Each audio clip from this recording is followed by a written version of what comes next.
Listen, we need to talk about what just went down because Kanye West's new documentary dropped and the fallout is absolutely insane. I'm talking about footage so wild that people are actually feeling sorry for the Kardashians. Kim Kardashian, Kylie Jenner, Kris Jenner. The entire Kardashian clan is getting sympathy from the internet. And if you know anything about how the internet feels about that family, you know that's basically a miracle. When Kanye West makes people side with Kris Jenner, something has gone catastrophically wrong. This documentary, In Whose Name, is exposing things about Ye, his relationship with Kim, and the whole Kardashian empire that nobody saw coming. There's screaming, there's crying, there's Kanye telling Kris Jenner he'd rather be dead than take his medication. And somehow, North West's father just destroyed his own image worse than any tabloid ever could. This is Spill Sesh, and we're about to break down exactly how this documentary became Kanye's biggest self-own yet. If you're here for the absolute chaos and want front row seats to every celebrity meltdown as it happens, hit that subscribe button right now because I'm apparently better at tracking Kanye's controversies than his own PR team, and that's saying something. So let's get into what makes this documentary different from every other celebrity doc you've ever seen. Director Nico Ballesteros followed Kanye around for 6 years, from 2018 all the way to 2024, and captured over 3,000 hours of footage. That's more surveillance than most government agencies conduct on actual threats to national security. This wasn't some quick cash grab documentary thrown together in a few months. This was years of watching Kanye at his most vulnerable, most paranoid, and most self-destructive, all with his permission. The man authorized this. He thought this would help his image. Let that sink in for a second. What we're seeing is Kanye completely unfiltered. And it turns out that unfiltered Kanye is way more concerning than anyone realized. The documentary doesn't try to paint him as a misunderstood genius or a victim of the media machine. It just shows him as he is. And what we see is deeply troubling. This isn't the redemption story he probably imagined when he agreed to let cameras follow him around for 6 years. The film takes us all the way back to where many people believe Kanye's public unraveling actually began. That infamous 2009 VMAs moment when he stormed the stage and interrupted Taylor Swift's acceptance speech. You know, the moment that basically wrote the playbook for every social media controversy that would follow for the next decade and a half? The moment that launched a million memes and think pieces. What most people don't realize is how that single act of impulse triggered a domino effect that would chase Kanye for years. The documentary reveals that this wasn't just an embarrassing incident that blew over after a few news cycles. The fallout was immediate and devastating. His planned tour with Lady Gaga got canceled overnight, costing him millions in potential revenue and damaging professional relationships that took years to rebuild. But the bigger damage was to his reputation and his psyche.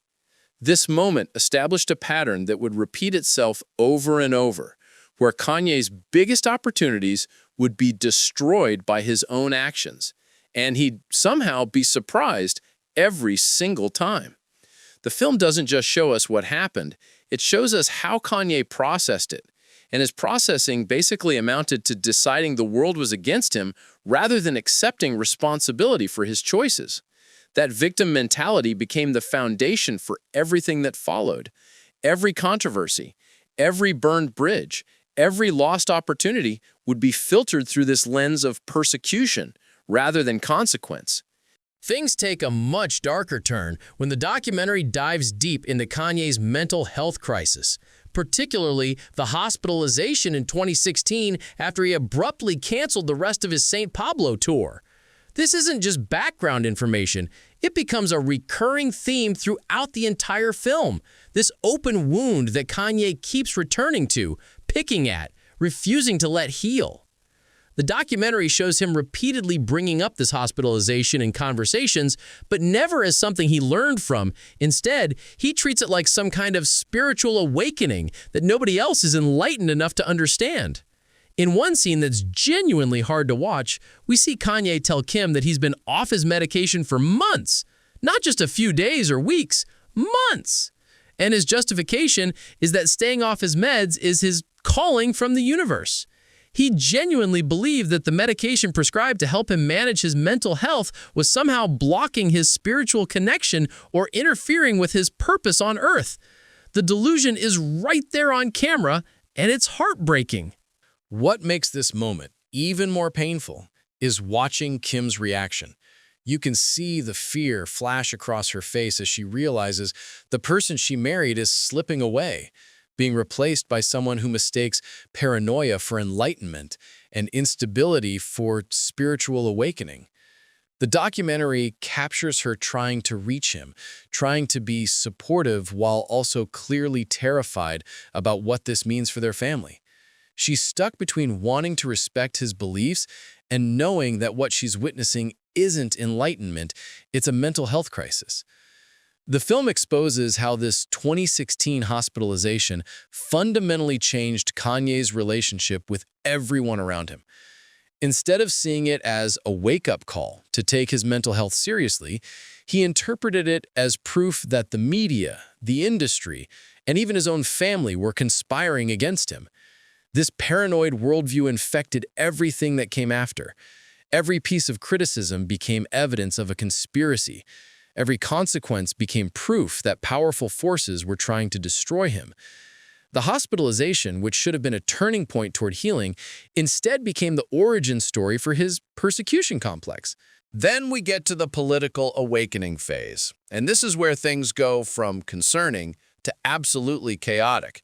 The documentary gives us unprecedented behind-the-scenes access to Kanye's decision to wear that red Trump hat in 2018 and the absolute mayhem it created. We see footage from his infamous Saturday Night Live appearance, where he delivered a pro-Trump speech that left the cast and crew looking physically uncomfortable. The cameras caught everything, including the awkward silence and the barely concealed shock on people's faces. Kanye's version of events, captured in the documentary, is that SNL tried to bully him and told him not to wear the hat on stage. He frames this as censorship, as the liberal media trying to silence a black man for having independent political thoughts. He positions himself as the victim, the brave truth teller standing up to institutional pressure. But watching the footage, you start to wonder if maybe people were just trying to prevent him from tanking his career on live television. The aftermath of that SNL performance gets messy fast.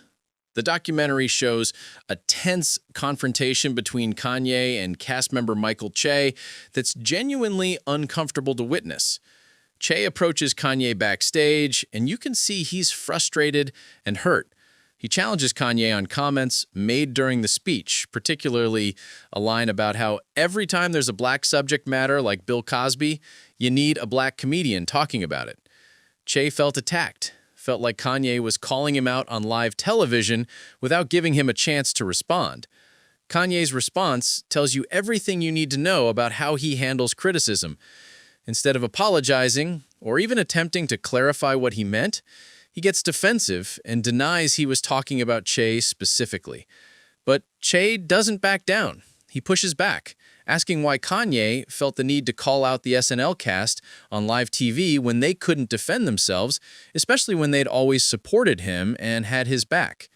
The conversation escalates until someone has to step in and ask the cameras to stop rolling, but not before we see Kanye's complete inability to accept that maybe, just maybe, he was in the wrong.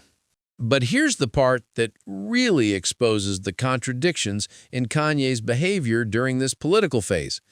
The documentary captures Kanye admitting to White House staff that he's scared of politics and feels his life is in danger when he wears the Trump hat. He tells them he needs to come inside for his safety because he fears for his life. So let me get this straight. He's out here promoting political views that he himself is too terrified to fully embrace in public. He's willing to destroy his relationships, alienate his fan base, and damage his career for beliefs that simultaneously scare him so much he needs protection. The contradiction is staggering, and the documentary just lets it sit there for everyone to see. Now, we get to the most explosive footage in the entire documentary, And this is the stuff that went so viral, it basically broke the internet for a day. We're talking about the scene where Kanye screams at Kris Jenner. And it's genuinely one of the most uncomfortable things you'll ever watch. Kanye is demanding that Kris admit that her family is responsible for his mental health problems. He's yelling at her, getting increasingly agitated while Kris is crying and trying desperately to reach him. You can see Kris attempting to de-escalate the situation. She's telling him she loves him. She's saying she wants him to get help. She's trying every approach she can think of to get through to him. But Kanye is too far gone in his paranoia to hear any of it. He's convinced that the Kardashians have poisoned his mind, that they're part of the problem, and nothing Kris says can penetrate that delusion. Then Kanye says something that makes the entire scene even more disturbing. He tells Kris Jenner, his mother-in-law, that he would rather be dead than take his medication. Not just that he doesn't want to take it, that he'd rather be gone rather than take the pills prescribed to help him. And he demands that Kris take responsibility for his mental state, as if loving him somehow made her accountable for his refusal to get treatment. Kris, through tears, actually admits that the family has had an effect on his mental health. She's trying to give him something, trying to meet him halfway, but she also tries to explain that random people's opinions online shouldn't matter. What matters is that the people who actually know him and love him want him to be healthy. It's one of the rawest, most heartbreaking exchanges in the documentary, and it shows just how impossible Kanye had become to help. You can't save someone who views every attempt to help as an attack. The documentary then follows the family on what was clearly meant to be some kind of healing trip to Uganda. This was supposed to be an intervention, a chance for everyone to reset and for Kanye to find some peace. But even there, thousands of miles away from Hollywood and the media circus, Kanye's paranoia is operating at full capacity. The cameras capture Kim sitting with people close to Kanye, and she's emotional in a way we rarely see from her. She's begging them to understand that he wasn't like this just a couple of years ago. Kim is pleading with anyone who will listen, reminding Kanye that she gets told no all the time and doesn't have complete meltdowns in response. She's trying to make him see that his reactions aren't normal, that something has changed in him and that he needs help. This Uganda footage is particularly painful to watch because you realize this is Kim's last real attempt to save their marriage. She's not being dramatic or performative. There are no cameras from her reality show. This is just raw desperation from someone watching the person they love disappear into delusion and paranoia. The trip to Uganda represents Kim's final hope that maybe getting away from everything, getting Kanye to a place where he feels safe and grounded, might help him see clearly. But the documentary makes it obvious that geography wasn't the problem. Kanye's issues traveled with him because they were internal, not external. No amount of beautiful scenery or family support could fix what he refused to acknowledge was broken. Before we get into how this all falls apart completely, if you're invested in this disaster and want to see me cover more celebrity chaos that makes your own life look stable by comparison, hit that subscribe button, because trust me, we're only at the intermission of this catastrophe. After the Uganda trip, there was this brief window where things seemed to stabilize. Kanye backed away from politics, entered his Sunday service era, and even renewed his vows with Kim. The documentary shows this period with Kanye presenting himself as spiritually reborn and more grounded in his faith. At the time, some people genuinely thought he'd turned a corner. Looking back now, with the benefit of hindsight, it's clear this was just the eye of the hurricane, that deceptive moment of calm before everything gets exponentially worse. This religious rebrand was clearly a strategic pivot. Kanye knew his political comments had torched his reputation, so Christianity became his rehabilitation strategy. The Sunday service events were carefully orchestrated spectacles designed to make him look spiritual, stable, and focused. The choir, the neutral-toned outfits, the whole aesthetic was crafted to project inner peace and purpose. But the documentary reveals that behind the carefully curated image, absolutely nothing had fundamentally changed.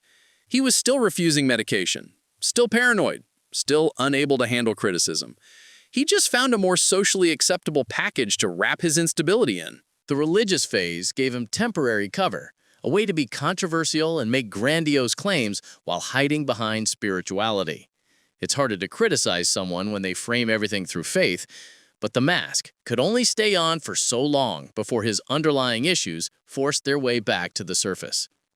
By 2020, any pretense of stability completely shattered when Kanye announced he was running for president. The documentary shows him becoming obsessed with building some kind of utopian community in Wyoming, talking about sustainable Yeezy projects and experimental architecture that sounded less like actual business plans and more like the fever dreams of someone completely disconnected from reality.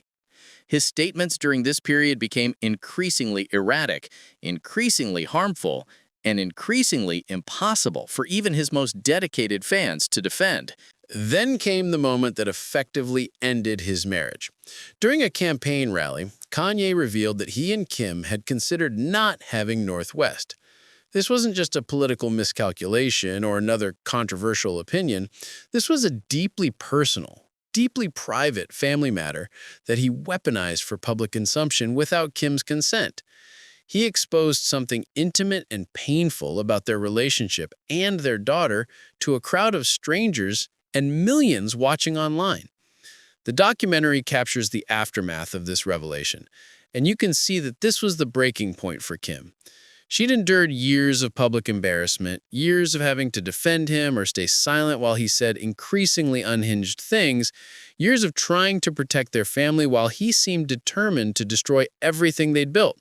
But involving their daughter, exposing that kind of private struggle to the world, that was the line she couldn't let him cross. Shortly after this campaign rally disaster, Kim filed for divorce, and her statement made it clear there was no path forward. They simply could not make it work anymore. What's particularly striking in the documentary is Kanye's genuine belief that he was untouchable. He talks about Adidas like they could never afford to lose him. He's convinced he made them billions of dollars and that this financial contribution made him immune to consequences. You can hear it in his voice, see it in his body language. He truly believed that his commercial success gave him unlimited freedom to say whatever he wanted without facing real repercussions. The documentary shows him literally stating that Adidas couldn't drop him because he was too valuable. He'd bought into his own myth so completely that he couldn't conceive of a scenario where his actions would cost him these partnerships.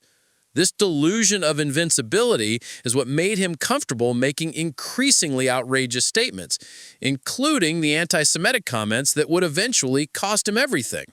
He thought his value as a moneymaker protected him from accountability, and finding out he was wrong shocked him to his core. Rather than learning from the consequences when they finally arrived, the documentary shows Kanye doubling down. Instead of apologizing, instead of seeking help, instead of taking any responsibility whatsoever, he became more defiant. He seemed genuinely unable to connect his words to their real-world impact. The film captures his descent into complete professional isolation as Live Nation dropped him, AEG refused to work with him, and even the Sphere in Las Vegas wanted nothing to do with him. Doors that had always been open suddenly slammed shut, and Kanye couldn't process why. But perhaps the most significant revelation from this documentary isn't about Kanye at all. It's about how completely it has flipped public perception of Kim Kardashian's role in their relationship. For years, Kanye's fans blamed Kim for his problems. They suggested she was holding him back creatively, that she was too focused on fame and business, that she somehow caused or contributed to his mental health struggles. The narrative was that Kanye was this misunderstood genius, and Kim was the shallow reality star who didn't get him. This documentary has obliterated that narrative completely. We're finally seeing Kim's side of the story, not through her words, but through the raw footage of what she endured. What's revealed is someone who spent years trying to help a person who absolutely refused to be helped. Someone who stayed calm during explosive outbursts, not because she was cold or unfeeling, but because that was her survival mechanism.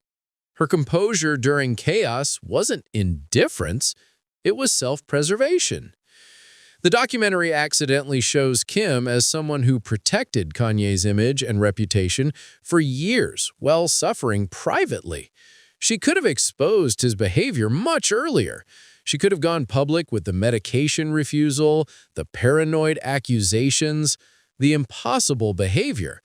But she consistently chose to handle their problems privately, only speaking out when his actions started directly affecting their children. Even people close to them are captured on camera expressing amazement at her ability to stay calm in situations that would send most people running for the exits. Throughout the documentary, Kanye struggles to articulate what his story even is. He complains repeatedly that the media wants him to talk about being bipolar, but he keeps pushing back against that framing.